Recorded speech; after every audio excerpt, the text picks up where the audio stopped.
cried to my mom, what is this thing in my leg? It may just feel like a bowling ball. You know, as time progressed, it was getting worse and worse. Can't get up, can't take care of your kids. Just, Mom, can you get me a glass of milk? No, I can't. I'm in pain. And your marriage life ruined. I would not want to have sex as much. And what if your doctor didn't understand what was wrong with you, put you on opiates? What am I gonna do, take tramadol for the next 2 years? Because we don't think you have pelvic pain. I can't see why you have pelvic pain. Swollen veins around the ovary. Nobody ever knew they were there. And it gets this nebulous term, pelvic congestion syndrome. Until it started lower and now it's like it's going all the way up. It can wreck a woman's life. We're talking about taking out my uterus, my fallopian tube, my ovaries, and I just think that's very drastic. I'm too young to have to deal with this like the rest of my life. And with each pregnancy, it got worse and worse. It's changed my quality of living completely. It's turned me into this person that I'm not. This is a tragedy, really a personal tragedy, and we can fix it.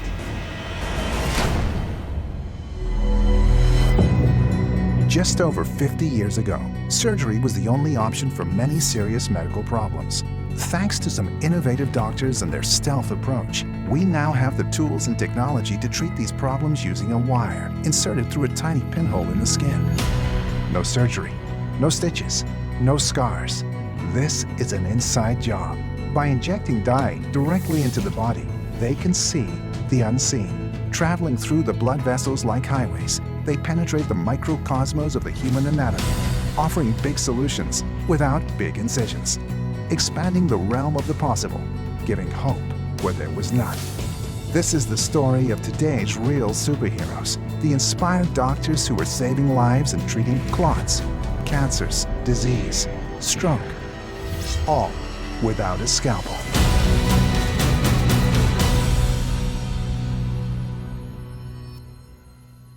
I went to different doctors and I just asked them if they could help me, if they could fix it, what's wrong with me, and they just said there's nothing really we can do. I felt my personality had changed. You know, I was changing, like I had become like a snippy person. Being like an old lady when I'm only 35 years old. Sometimes I think I was crazy, sometimes I thought maybe it's just in my head. I'm a healthy woman, like I knew something was going on in here.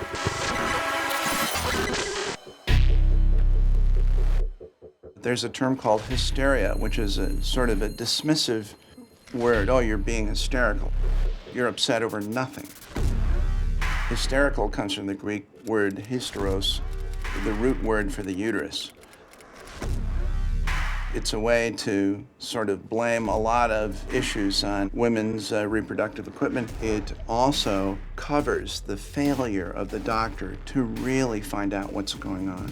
Women may have problems that actually are sourced in their reproductive system. A lot of the causes of trouble there weren't understood. To write off complaints of women because we don't understand them, we doctors don't understand them, is terrible.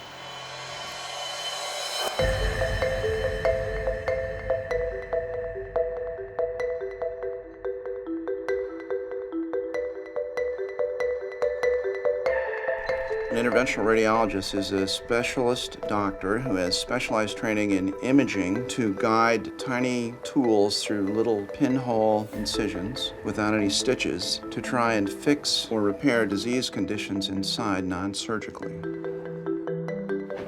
What I love about being an interventional radiologist really is that it's exciting. It keeps growing and evolving. We keep discovering new things. We're not just doing the same thing over and over and punching the clock and going home.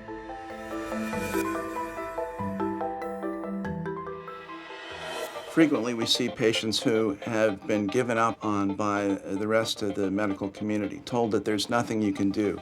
We often can help those patients by doing something that nobody else can do, something that involves very fine imaging and guidance of micro tools to be able to reach a problem that nobody else can reach.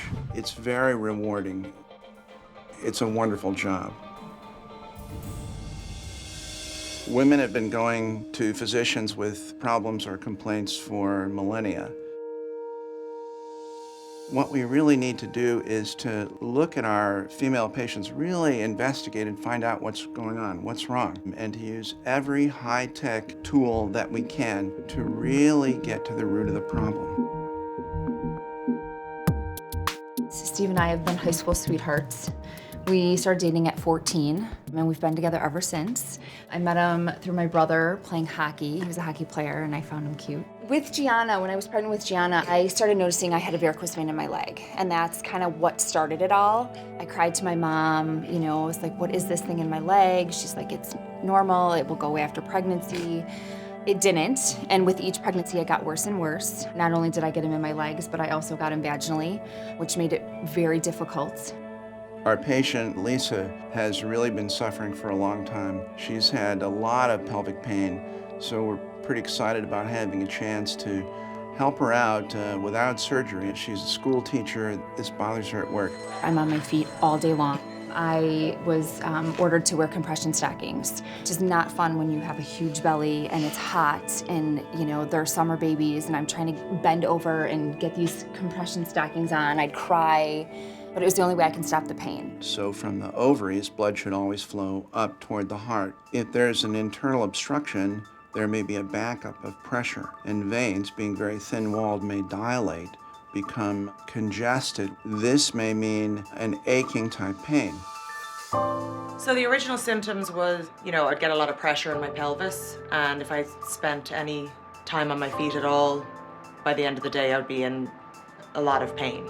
Her whole life was wrecked by the symptoms of pelvic congestion syndrome. She was miserable. As time progressed, it was getting worse and worse. Women with pelvic congestion syndrome have chronic pelvic pain that is associated with gravity. When they stand up and walk, they start to get pain in their pelvis. It can make it so they cannot participate in activities.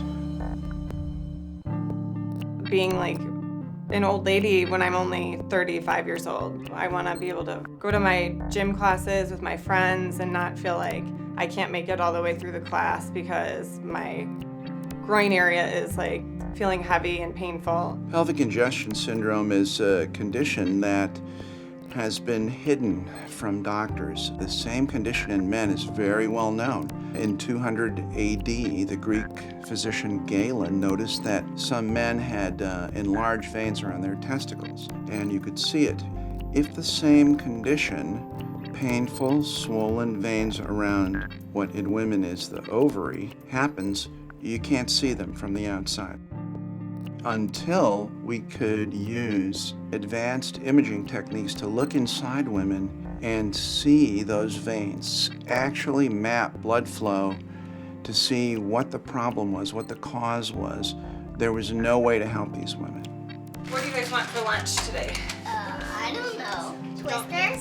We want Twizzlers for lunch. Twizzlers aren't healthy, so. Name something healthy that you might eat for lunch. Cooked steamed broccoli. The veins I've had in my pelvic area have affected my life in a way where I was self-conscious about being intimate with my husband because he didn't really care, but to me it's just like I'd have bulging veins there. It may be centered over the left ovary, or it may be centered in the vagina, and it may just feel like a bowling ball, is one description I've heard. It can be terrible pain. I didn't feel like myself, and I'm young, and I wanted to feel confident about my body. Well, it's painfully obvious, you've met my wife, that I outkicked my coverage.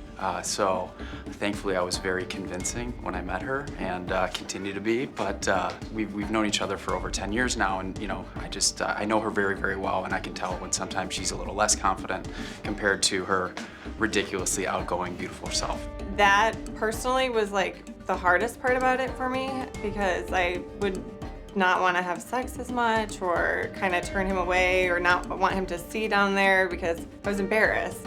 It can cause depression. It frequently causes painful sexual intercourse or pain after sexual intercourse that can make sexual intercourse just almost out of the question. And it can lead to divorce. Several patients that I've seen are in the process of getting divorced. It can wreck a woman's life. I mean, every month when I would get my period, I would cry to my husband, and I think he didn't know what to do. So I would take a lot of ibuprofen, and I'd go lay down, and that's hard to do when you're a mom of 3 kids, to go and lay down and put your feet up. But that was the only thing I can do without screaming at them, because when you're in pain, it's hard to deal with everyday little things. Just, Mom, can you get me a glass of milk? no, I can't, I'm in pain. You know, having my third child, I think that's what really kind of propelled it, because that's when things really became uncomfortable, to the point where I felt my personality had changed. You know, I was changing, like I had become like a snippy person. A young mother of 3 kids. That's sort of the commonest point in life where this condition strikes. My husband and I have 3 kids, and we've always thought about having one more baby, but with each pregnancy, it kind of got subsequently worse with the veins. I'd have to sit a lot of resting, putting my feet up, and it's hard to do when you have 2 other kids. I'm a stay-at-home mom, and I like to cook and keep things tidy, and I like to decorate, and I'm always wanting the house to look nice, so it's just hard to keep up with everything when you're in so much pain. My husband's always like, let's have one more baby, like we love our kids so much, like why not have another one? But because of the vein, I was kind of afraid to have, to just go for the 4th. So we got a puppy, and his name is Stanley, and he's our 4th baby. Sometimes my favorite child. I would have loved to have 4 kids. I would have loved to have 4 kids. But I mean, that idea was just like another planet for me, where now this pain had gotten so bad, I was like, I couldn't even imagine trying to carry a baby, for starters. And I couldn't even imagine what state my body would be in after it. Just seemed like an outrageous idea to me. Everybody has seen people with varicose veins in the leg. You know, sometimes those cause pain in men or women. But what if swollen veins inside the pelvis of a woman was causing pain and nobody could see them? Nobody ever knew they were there. Then the patient's pain might be blamed on other diseases, but if the woman doesn't have that, then what? A lot of women experience pelvic pain. And so when they go see their doctor says, oh, well, you've had kids. I mean, that's normal. You have pelvic pain. Let's just take some ibuprofen, or let's take some Tylenol. And then you don't like that answer because it won't help you. Then you go see another doctor, and the doctor says, well, maybe it's some nerve problem. So let's go see a neurologist, and maybe we'll do an MRI, or we'll do some CAT scans, or we'll do some imaging studies and get an answer, and won't give you an answer.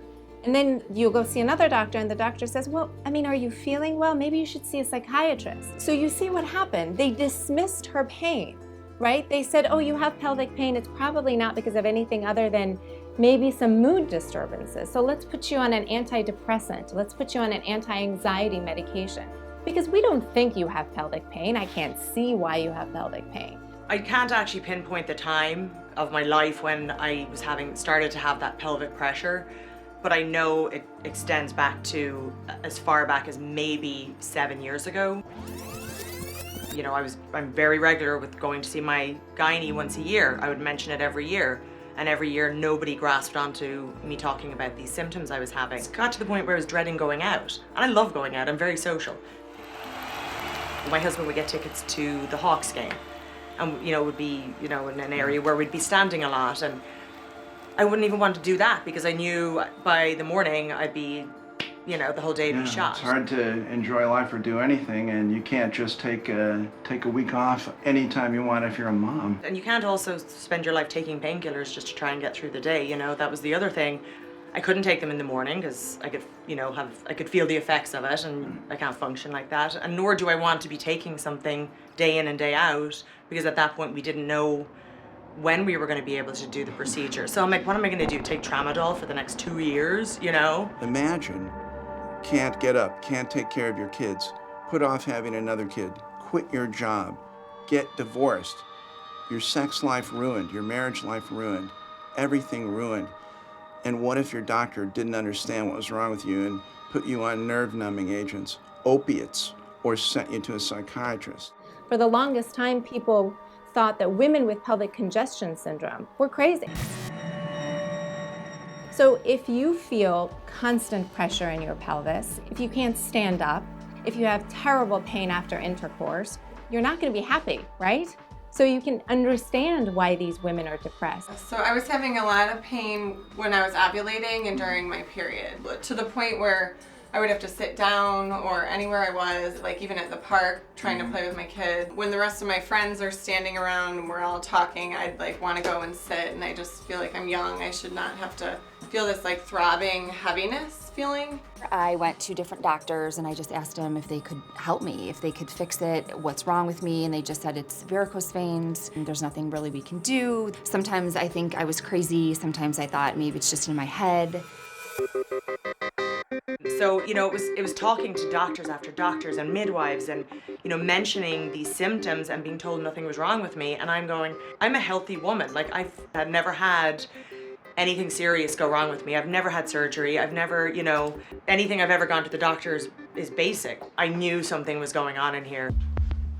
If you actually go see somebody who can see besides the fact that you have these generally vague symptoms of pain and uncomfort and pressure, they'll say, well, maybe you have pelvic congestion syndrome. Maybe the veins, the blood vessels that carry all the blood out of your pelvis going to your heart aren't as robust as they used to be. And maybe there's an alternative to going through antidepressant therapy or going to like 1,000 doctors. Maybe there's something that we can do. This is a tragedy, really a personal tragedy, and we can fix it. Coming to Dr. Smith, that actually changed my life because he diagnosed me with pelvic congestion syndrome. And I felt like he was the first doctor that actually understood me. All the doctors that I've seen, no one was able to diagnose me. I was referred to an interventional radiologist. I didn't even know what an interventional radiologist was, and I didn't know what they did. It wasn't until I came to Dr. Smith that I actually left, called my mom, like in tears, just that someone can finally, they said that they can help me. So to leave these appointments year after year, describing this and nobody picking up on it until I gave you my symptoms and you were like, this is my specialty. I really think this is what you have. And then all of a sudden the insurance company was like, sorry, we're not gonna cover the procedure that's gonna help you feel better. But we will give you a hysterectomy, which I was like, what's my womb got to do with it? Like, it's a vein issue. Pelvic congestion syndrome, because it's been a syndrome for so long, has multiple ways that people try and treat it. The worst of which is actually a hysterectomy, which is removing the uterus, the ovaries, completely taking out all the pelvic organs. And strangely, that doesn't treat it at all because you still have left the leaky vein behind and they still have pelvic pain afterwards.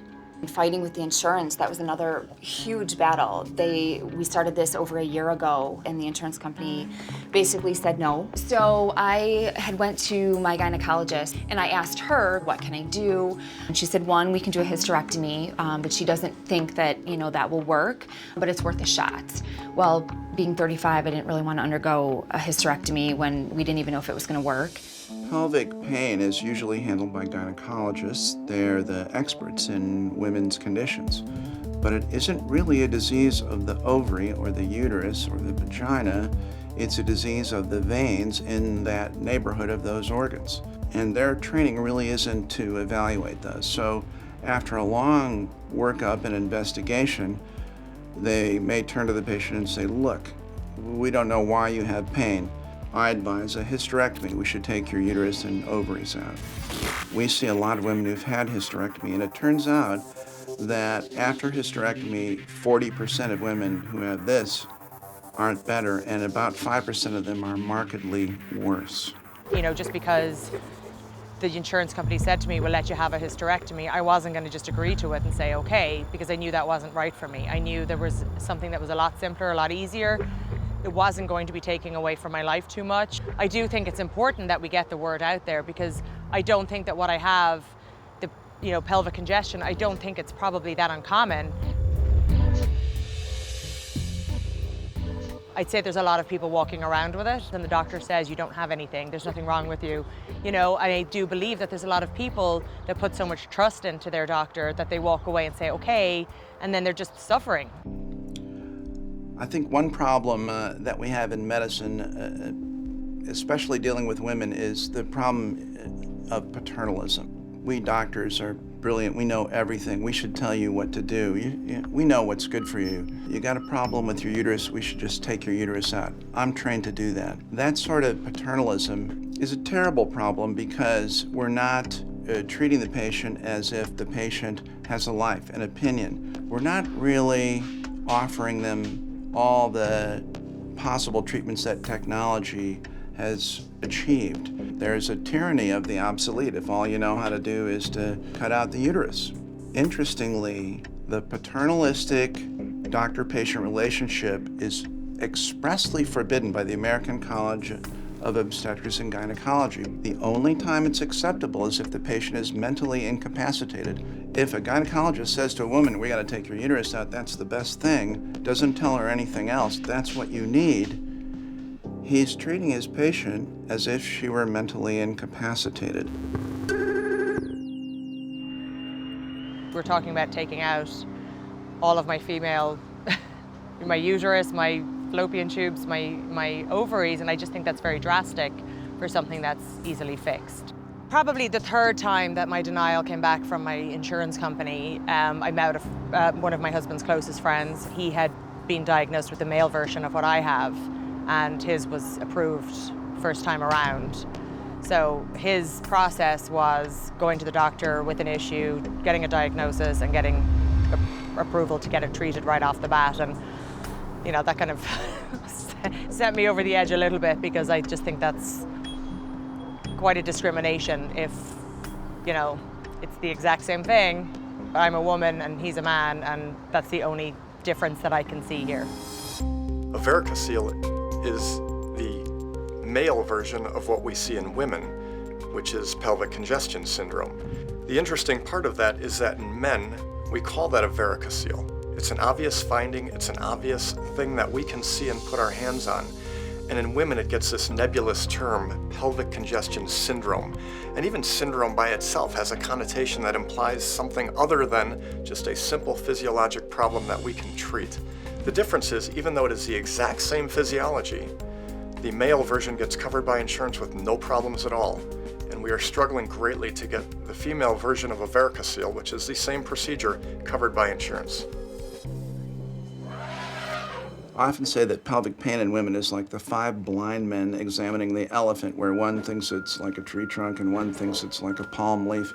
All the specialists that descend on the woman's pelvis to try and own it or say what's wrong with it, if they can't find it, well, you know, ultimately, once you've made the rounds of all the specialists, you know, you're hysterical. The word hysterectomy, the word hysteria, it's not really, you know, a coincidence. Hysterectomy, the term hyster comes from the uterus, and for years we hear the term hysterical, which implies that there's something in the uterus or in women that makes them crazy. That term is now, I would apply to the insurance companies who are turning down an absolutely valid, curable, easy treatment when we can look at an image, see the leaky veins, have symptoms that fit classically with it. It's not hysterical, it's a very straightforward disease process that we need to be able to fix. If we say that hysterectomy for benign disease is overused in the United States, and it is, even gynecologists admit that, why? A lot of women might not think of this, but their gynecologist is a surgeon, a trained surgeon. And the final solution for your problem might be removing your organs. Every gynecologist is trained to do that. I blame us, doctors. We're so specialized, medicine is so split up into different little areas of expertise. But here's a disease that isn't in any of those areas of expertise that existed before. Insurance companies, going on the advice of those doctors who don't understand this or don't believe in it because they were never trained in it, may not pay for it. And our challenge as interventional radiologists is to say to the insurance company, you're the patient's biggest health problem. You're the wall between our patient and a cure. So, you know, we've spent the last year going back and forth with the insurance company. I just found it extremely upsetting because I've always paid for insurance. I've never really needed it. The only time I've ever really used it is to have my kids. And the first time that I have something that's really affecting my life, I mean really affecting my life, they wouldn't cover it. And I mean, we discussed me even going to Ireland to get it done because I could pay for it out of pocket over there and it would be a lot more reasonable. But the other side of me was like digging my heels in, like, why should I have to leave my family to go overseas to get a procedure done when I should be able to? I have my doctor who can fix me in a couple of hours. But, you know, while we were waiting for the insurance company to keep kicking it back and denying it. I was getting worse. The first time I saw Dr. Smith, he said, give me your insurance card. So I gave him my insurance, and he said that we'll call the insurance and see if they approve it so I can have this procedure done. So I was kind of like surprised that most people don't even get approved for this through insurance. It's just, you're in pain for something, they should cover something. So I was shocked to see that like he'd call me in 6 weeks and I'd find out if I even could get it done. And so you can see how a lot of times women's problems are constantly just pushed away to the sideline, but that's not how medicine works.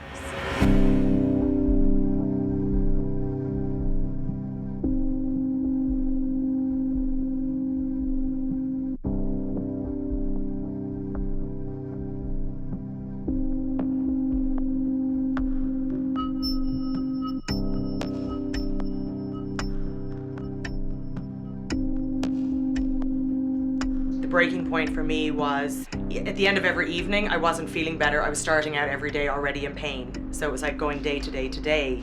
And that's when I had that meeting with you where I just came in and just broke down. And I mean, I left here and I called my sister because I'm like, I can't stop crying. I'm like, it just started and it won't stop. And you know, we chatted it through in the car until I could stop crying to go home to my family because I'm like, I can't walk in like this. She was crying in my office. I actually took a cell phone video of her crying. It was very moving, and the reason was we couldn't get the insurance company to understand what we were trying to do.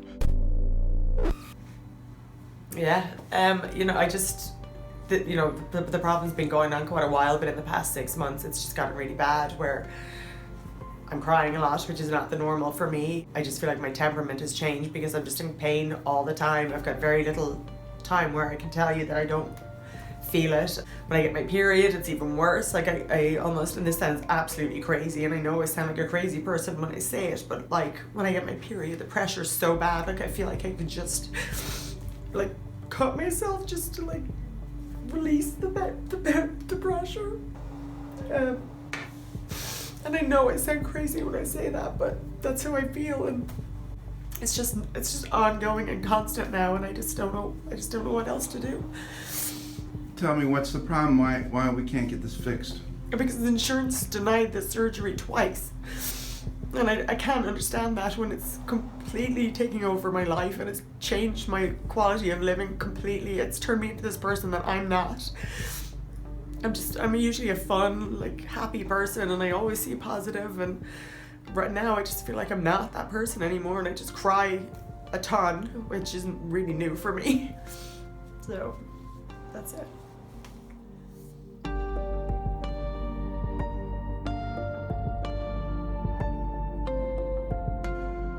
Well, on behalf of the entire medical profession, I apologize for your 7 years of wandering in the wilderness, but I'm glad that we finally got it taken care of, and it was such a battle, and you're gonna be fine, okay? Yeah. So when you finally find that one doctor that like clicks, it's just like the best feeling in the world. You feel like all your Christmases came at once. It's like I all of a sudden had this feeling of like, I'm not crazy.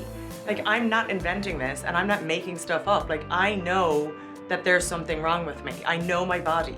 I was ready to just pay for it no matter what, out of pocket, because I was just like, I want this gone. I'm too young to have to deal with this like the rest of my life. He did call in 6 weeks and my insurance did approve it and we went through with it. But it was like a timely process where it's not like, okay, let's schedule this right away. It was like, we'll wait 6 weeks and we'll call you and see what they say.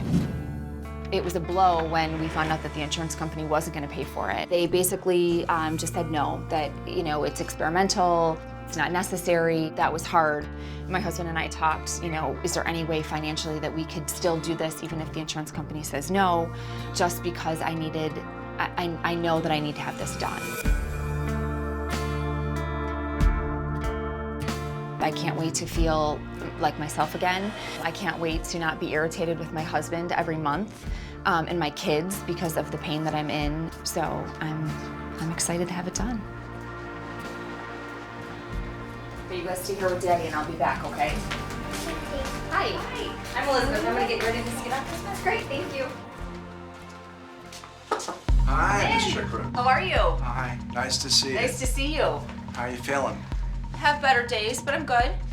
Are you still having the same pelvic pains? They're the same. During menstruation, the first 2-3 days is terrible. I have to get off my feet. I have to elevate my legs. But I can tell when I sit for a long time, my leg, like I can feel it in my leg, like almost where I need to get the pressure off of it. And the vein is getting worse. I can tell it started lower and now it's like it's going all the way up. Yeah.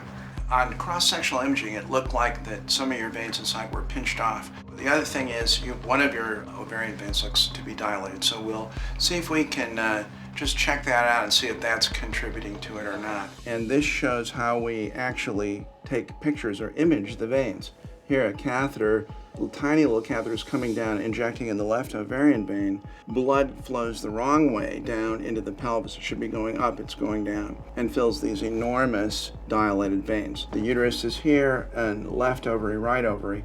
These giant veins are wrapping around these organs, causing terrific pain.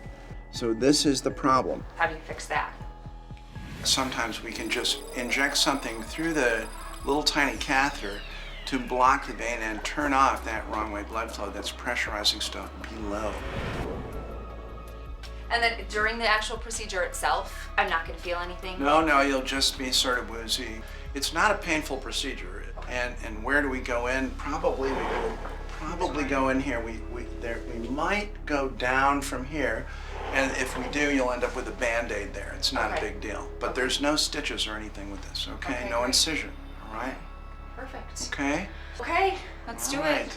All right. Thanks for coming in. Okay, thank you. All right, we'll see you. Thank you.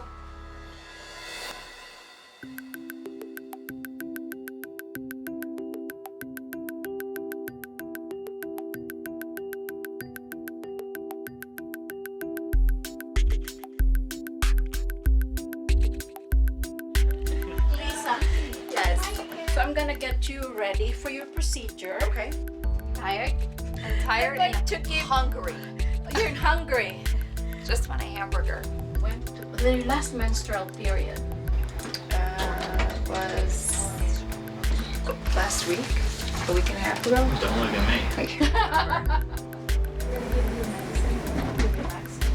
All right. Take a deep breath.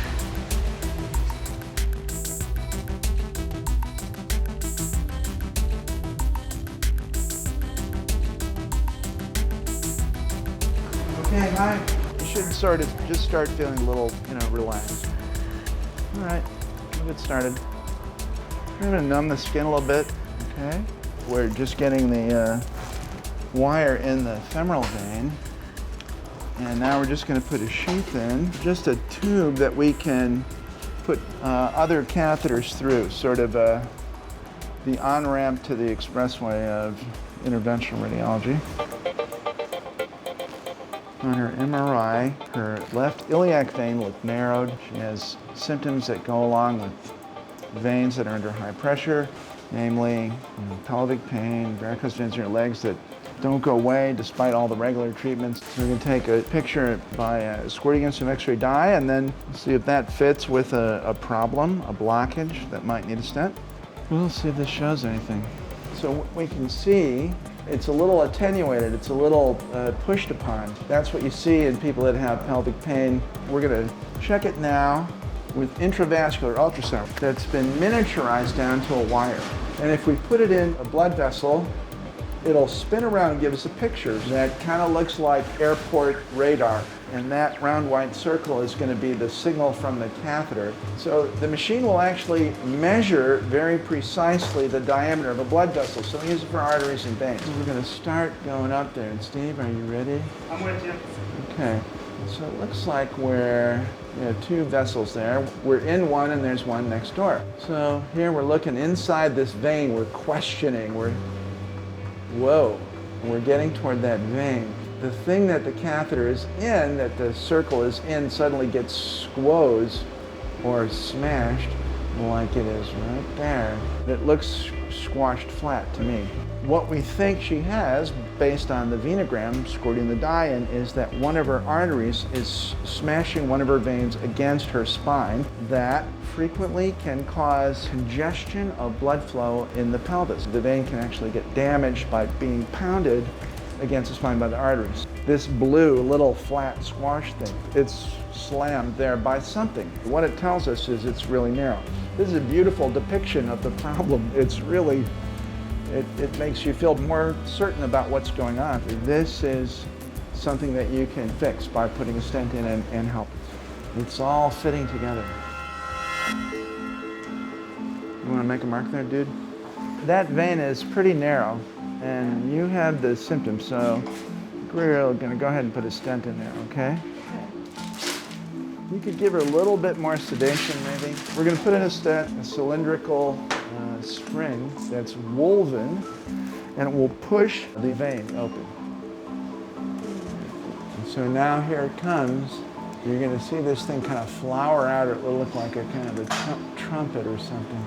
And you can see it starting to open. They're funny, they can sort of jump and shorten. Nice. Nice, nice, nice. That's good. So the stent, it popped out, and you see it looks sort of like a tube, if you can imagine it three-dimensionally.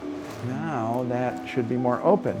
It's the main vein in the body and the main route for blood flow from the lower part of the body to get to the heart. In this case, it was being pinched. It shows us that the stent sticking up into the vena cava nicely. It's crossing by about 1 centimeter or so of the place where it was pinched down to almost nothing. Yeah, that's good. Boy, that is really good. So now I'm going to check one more thing. I would like to know if there are any other enlarged or abnormal veins around. One reason that pressure can be in the veins is blood can't get out. Another reason is that blood can flow the wrong way down the ovarian vein. So we're gonna go in from above, from the right side of the neck, just on the skin, and put a smaller catheter down, and see if we can get into the right ovarian vein and check the left also. All right, it's going well. How are you doing? You're okay? I don't know why I wear these glasses. They keep sliding off my nose. Could you push my glasses back in my face? Sure. So one thing I love about working here is that we are definitely a collaborative group. It doesn't matter if you're a nurse, a tech, a physician, a PA, no matter what part of the team you are an equal part of that team. And we cannot take care of patients well unless we do it all together. Being part of that team is great, and I think our patients sense that, and they appreciate it as well. We get to know them, we get to know their family, and they do become part of our family, and we become part of their family.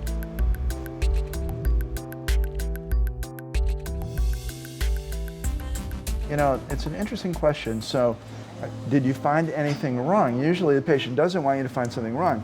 So this is one of the situations where we want to find something wrong. We don't want the report to read normal, because then what? You know, why are you in pain? I'm just trying to work a little guide wire down from above to try and see if I can check out the ovarian veins. There's the heart, the lungs and stuff. You gotta pass through there. No big deal. We're gonna work our way down, see if we can find another abnormal vein that could cause trouble, and just look for that. I'm gonna need to make an angle. Here, pull it back, pull your wire back. And go. No, come back. It's gonna go down, it's gonna go like that. I need to sort of make a 90-degree turn. Come back, go, twizzle. Oh yes, go. Okay, breathe in and out, Am I crazy? Don't answer that. No, that's it, see? That's the right ovarian vein. Look, and look at those big veins down there. Oh, that is it, baby. That is it. Remember when I told you that this is a case where it's good to find something wrong, because then we have something to fix. We're looking for wrong way flow. That's a very, very big vein in a patient who has pelvic pain. We used to just try and block these veins so blood wouldn't go down the wrong way. And that would work in a lot of patients.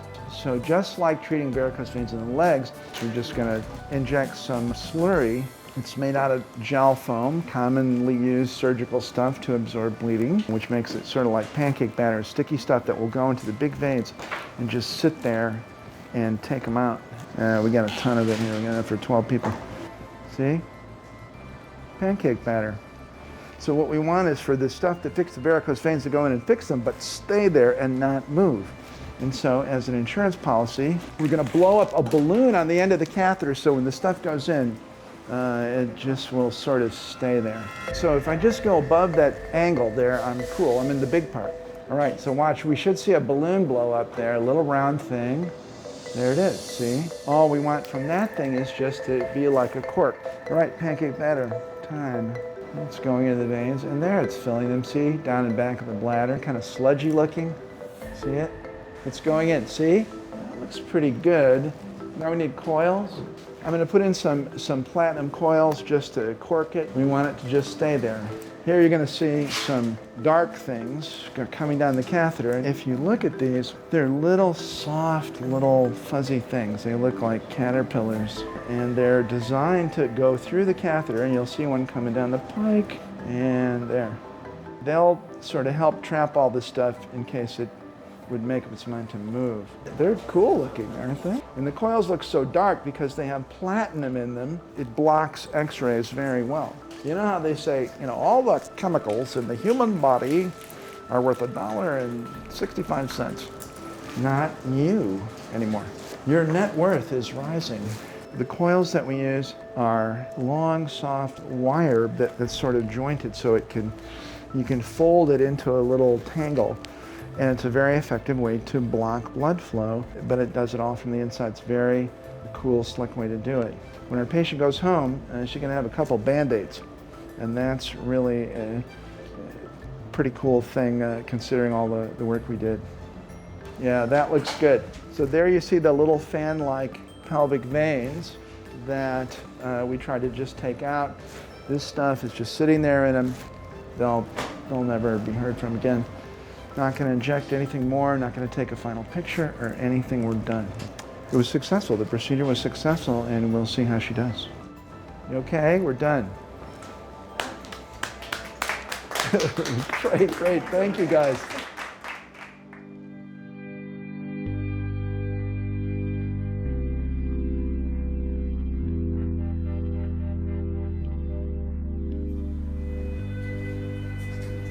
Hi. Hi, Dr. Smith. How are you? Hi, Ms. Chikarutis. How are you? Nice to see you. When I first saw you, which was over a year ago. It was terrible. I mean, every month when I would get my period, I couldn't stand. I'd cry. Every month it came back. It was just like an evil cycle. Terrible. So we did the procedure. We put in a stent to release blood pressure. We embolized or blocked up some dilated varicose veins in your pelvis. Yeah. How are you doing now, 5 months later? It's life-changing. One thing I noticed before is like I was irritated because I was in pain. So like if my husband would ask me something or the kids would ask me something, like those first couple days I would snap. I'd say they probably all like me a lot more now. Oh. My way of getting through anything is through joking around and laughing or sarcasm or, and I didn't even have that going on anymore. I was just being like grumpy and, I didn't like myself. Like that was the thing. I was like, oh my God, listen to yourself. You sound awful. I just think now I feel like I'm doing that laughing a lot more, I'm having fun again, which is huge for me. Having this fixed has been life-changing for me, being an active mom and liking to exercise and having a husband that I can be intimate with and not feel embarrassed. I've known her a long time. We know each other very, very well, and you can catch hints of, a lack of confidence in some instances versus others. But because of the procedure, a lot of those different things are behind her, and we still have, a lovely time with that part of our marriage, if I can put it that way and be so delicate. People always say, like, you guys seem so happy. It's because, we're really having a great time, regardless of the chaos. And I'm just happy that she feels good. Yeah, before I got the procedure done, I was constantly in pain, or if we did something that, was a lot of exertion, I'd go home and I'd be very uncomfortable and having a hard time sleeping and just kind of paid for it, basically. Now I'm not feeling that so much, and it's much more enjoyable to get outside and kick the ball around. Girls against boys. Move back a little bit, though, because Mom's a big hitter now.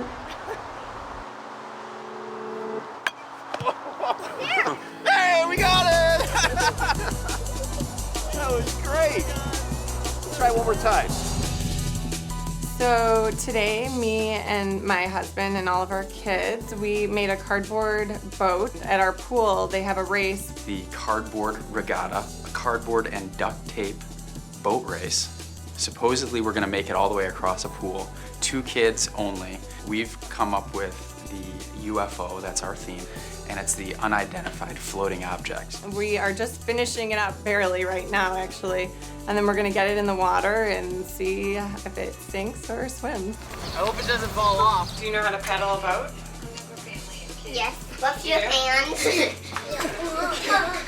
I think that the prize we may win is the Titanic for the first sinking boat. Daddy. It's gonna be a sight to see. 3, 2, 1, go! Before having this procedure done, I don't know if I'd be able to help as much building the boat, making it, and just being so active with my kids. So this is great that I'm like totally different than how I felt before. I think you got a good result from your procedure. I'm very happy that you found your way to us, and I'm glad that you got your life back and you're feeling better. Yeah, it's nice to have it all corrected and feeling like myself again. So. I gotta tell you, that's the best thing that we can ever hear from a patient. You were one of the few that actually listened to me. Everybody else just was like, well, just deal with it. Just take pain meds, you know? I think the key thing is being able to look inside and really see what's going on, and then believing your patient, listening to your patient. It's huge. So I feel good. I feel great. Yay. Yay. Say thanks, Dr. Smith. My mom's not crabby anymore. All right. Bye, sweetie. Good to see you.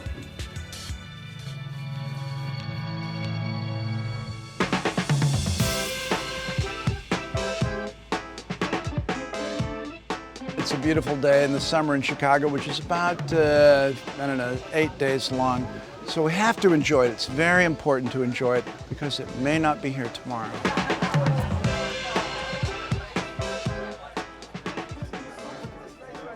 We're at a party with some friends on Sunday and just having a good time, trying to enjoy life and hope that everybody can enjoy life. I think that the most important thing about what I do is our patients. We want them to be able to enjoy every day, every week of their life, not be in pain, not be suffering. Be able to get out and enjoy life like everyone should be able to enjoy life. And that's our goal.